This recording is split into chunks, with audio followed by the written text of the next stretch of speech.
Hello everybody, my name is Barry Johns and I'd like to welcome you back to another edition of Studio Talk. Well, you know, I've been in the process of changing DAWs, and the DAW that I have been using, which is Avid Pro Tools, I've got plenty of opinions about why I'm doing that on my channel. Feel free to go back and look at some of that, but I won't rehash that all here. But I've been a user, well, I was a user for Pro Tools, both HD and HDX, for 25 years, over 25 years. I mean, right around that time frame.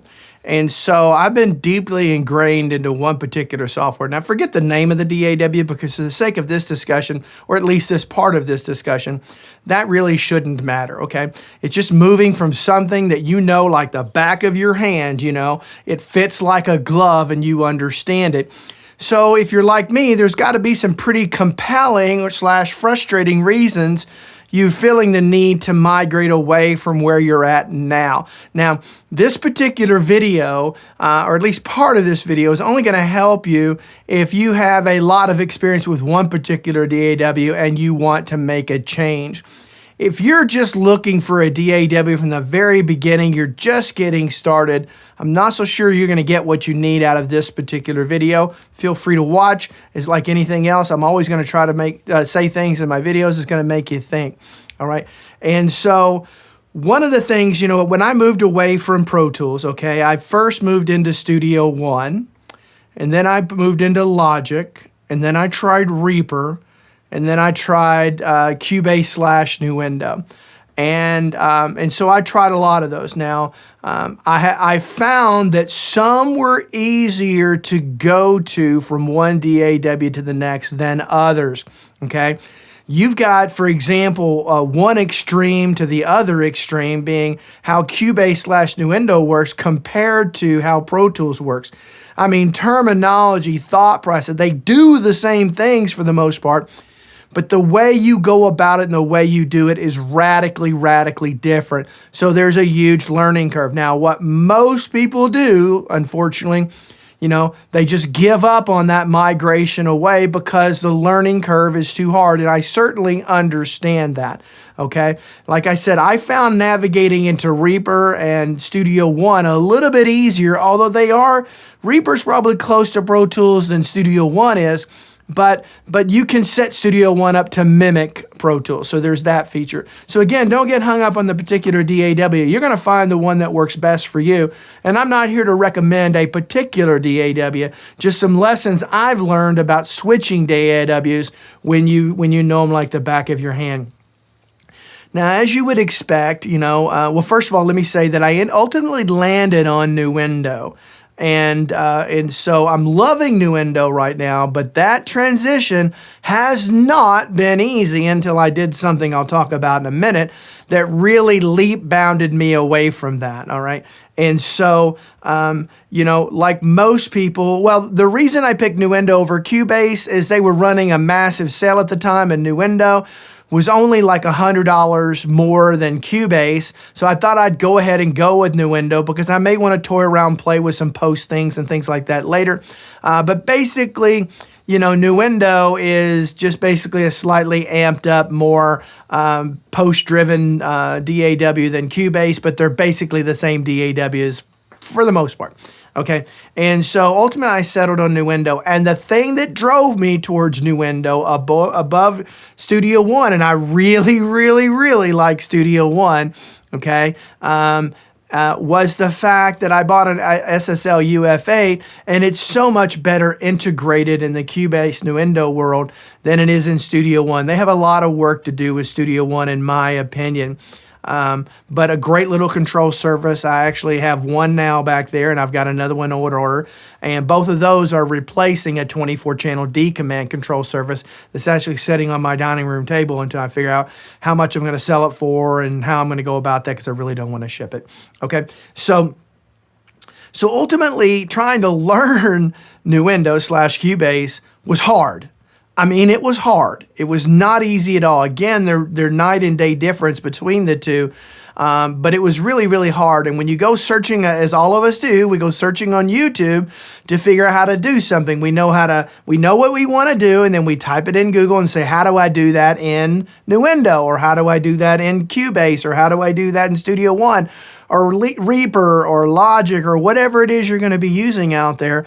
Most of us are going to go start searching for those things so we can learn how it's done in that DAW. If you're like me, I learn more by watching than I do reading, okay? I am not the kind of person who's going to pop open a manual. I am not.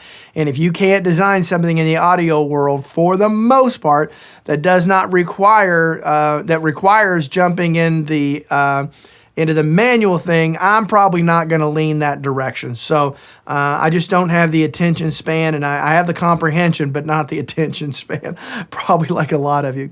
All right. And so, and so I was frustratingly making this transition. It was not happening anywhere near as fast as I needed it to. I would pull up and do simple things like a plugin review or a hardware review or something like that. And I would literally, at times in the very beginning of it, spend the entire day just trying to figure out how do I get this whole thing set up to work because it works so differently.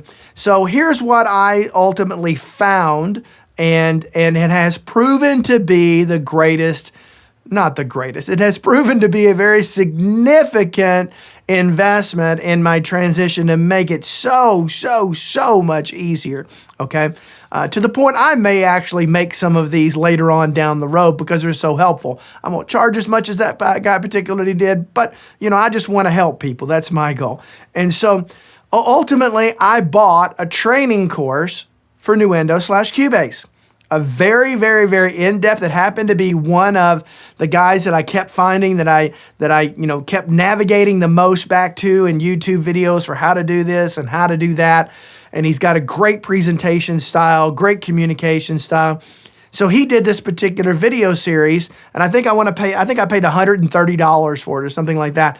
And oh my goodness, that was the greatest investment that I could have made at the time. It's worth every stinking penny because the challenge, I don't know about you, but the challenge that I run into, repetitive things like that come up all the time, they're much easier to learn and grasp and stay in your muscle memory and your upfront memory. But some of the things that you don't do as often, I've found that I'll watch the video, learn how to do it, but then don't do it for a while, end up having to go back to the video and things like that. And that was an utter waste of time. So the thing about this video series, or any video series like that, just make sure you're buying it from somebody you feel like you've watched some of their videos and you've learned from them and you've found their teaching style to be helpful, then you probably want to consider investing that money. Now, I know, you've got a list a mile long with hardware and software and plugins and all the stuff you want to buy for your studio, and it's hard to dig in that pocket and reach out for over $100 to pay for a training course. But I'm here to tell you, it is this one was for sure worth every penny. The great thing about it is once you buy it, you have access to it forever, right? And you keep going back. You don't remember how to do something, you go right back there because he does the training in such an effective way that I found it very, very, very compelling to look into. Now, Cubase offers a bunch of stock plugins and a very good selection, actually. Now, to look at the list of plugins, you can just go on the Insert tab and look at the list you have. Now, I have like a bunch of third-party plugins installed.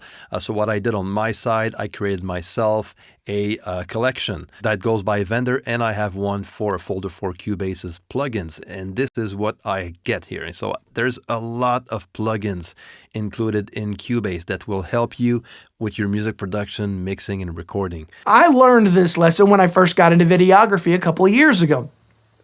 Before that, I had no experience with any of this stuff here. Well, that stuff back there, but not this stuff you're watching me on. I didn't know anything about it. And it was during the pandemic, and a buddy of mine, we thought we'd start a YouTube channel on how to restore old 1940s Willys Jeeps. And so we did that for like a year. That basically, neither one of us were working during the pandemic. So we got in there and we just dedicated our time and we did that, and I learned a lot. However, I didn't have the slightest idea how to edit video. I had no freaking clue how to do it. And that was not something that was just easy to jump into if you don't know anything. So again, that's where I first invested in a training course. Larry Jordan is a phenomenal Final Cut Pro teacher out there. And I bought his course and I literally skyrocketed. The amount of time that it took me to get up to speed was greatly diminished. You know, at the time I might spend 3-4 hours editing a 10 to 15 minute video, whereas now I can do that thing in about 20 minutes, okay? And so I've gotten that whole thing down, but that's because I learned so much so quickly, and that is worth your money, okay? So I strongly suggest if you're considering switching DAWs, look into some of the various courses. You know, I've got a link to the one that I did below for Cubase, and a shout out to him. And hopefully during some of this talking, I've showed you what some of that looks like behind the scenes. But at the end of the day, I can't recommend this enough. You know, have the humility to know that you can't figure everything out. And sometimes you just need somebody to give you a little helping hand and so that you can get up to speed faster and, more importantly, start making music, okay? And not let the tools that you're using slow you down or get in the way, okay? So if you feel that compelled to move away from a DAW, you feel like it's just not getting done what you need it to, and you're confident that there's another one out there that will do what you need it to do, because we all have different needs. We all have different objectives, okay? We have this commonality. We're all recording audio, but the way we go about it and the tools that we use are all different, okay? So understand that you're going to benefit greatly by making an investment like this, and it's going to help you get there because you don't need your tools getting in your way. So if you like the things I talk about on this channel, do me a favor, hit that like button, that subscribe button, and then that notification bell so you know when I got a new video out. I appreciate you watching the channel. I appreciate all your time, and I hope every one of you have a great day. Bye-bye.